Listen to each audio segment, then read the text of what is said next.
మీకు అందరికీ తెలిసిందే నిన్న రాత్రి మనకి ఒక ఇన్ఫర్మేషన్ వచ్చిందండి. ఇలాగా సమ్ డిస్టర్బెన్స్ జరుగుతుంది జ్ఞానపురం మన కంచరపాలెం చర్చ్లో అని, సెయింట్ పీటర్స్ చర్చ్లో. అప్పుడు మా వాళ్ళు వెళ్ళి విచారించగా తెలిసింది ఏంటంటే, ఒక 11 సంవత్సరాల అమ్మాయి పేరు ఈదల పూర్ణచంద్రిక. అమ్మాయి వయసు 11 సంవత్సరాలు. అమ్మాయి వాళ్ళ తల్లి అమ్మమ్మ, తల్లి పేరు వరలక్ష్మి, వాళ్ళ అమ్మమ్మ పేరు సావిత్రి.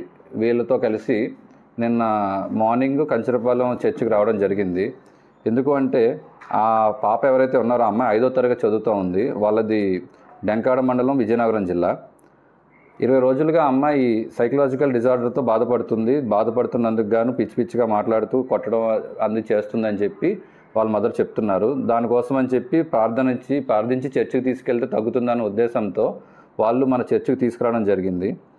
తీసుకురాగా మార్నింగ్ తీసుకొచ్చారు. దాని తర్వాత చర్చిలో వాళ్ళు మాట్లాడగా వాళ్ళు దీంట్లో ఫర్దర్గా మీరు కొత్త వలస తీసుకెళ్తే బెటర్ అండి, ఇక్కడ ప్రస్తుతం మేము పూజ చేసాము, కొత్త వలస కూడా తీసుకెళ్ళమంటే కొత్త వలస కూడా తీసుకెళ్లారు. కొత్త వలస కూడా తీసుకెళ్ళి కొత్త వలస నుంచి మళ్ళీ వెనక్కి ఈవినింగ్ చర్చి వరకు రావడం జరిగింది.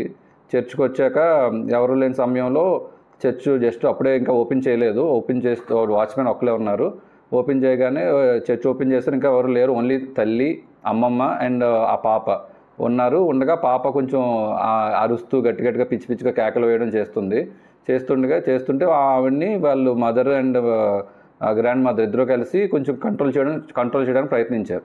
ఆ కంట్రోల్ చేయడానికి ప్రయత్నిస్తున్నప్పుడు ఆ పాప ఆ గ్రాండ్ మదర్ యొక్క చేయి కరవడం, అలాగే వైలెంట్గా బిహేవ్ చేయడంతో ఆ అమ్మాయిని రిస్ట్రిక్ట్ చేద్దామని చెప్పి స్కార్ఫ్ అది కూడా కొంచెం ముఖానికి కట్టడం జరిగింది. కట్టి ఆ అమ్మాయిని పడుకోబెట్టారు. అమ్మాయిని దానివల్ల అమ్మాయి కొంచెం ఏదైనా ఊపిరాడకి ఏమైనా ఇదైందా, లేదంటే అమ్మాయి ఆల్రెడీ ఉన్న హెల్త్ ప్రాబ్లం వల్ల ఏదైనా అమ్మాయికి ఇదైందా అనేది మనం ఇన్వెస్టిగేషన్లో తేలుతుందండి. సో దీని మీద వాళ్ళ ఫాదర్కి మదర్కి కూడా మ్యారిటల్ డిస్ప్యూట్స్ ఉన్నాయి. 4 సంవత్సరాలుగా విడివిడిగా ఉంటున్నారు. సో వాళ్ళ ఫాదర్ ఇచ్చిన కంప్లైంట్ మేరకు మేము కేసు రిజిస్టర్ చేసాం. Crime number 154/2025 under section 194 of BNSS act కింద రిజిస్టర్ చేయడం జరిగింది.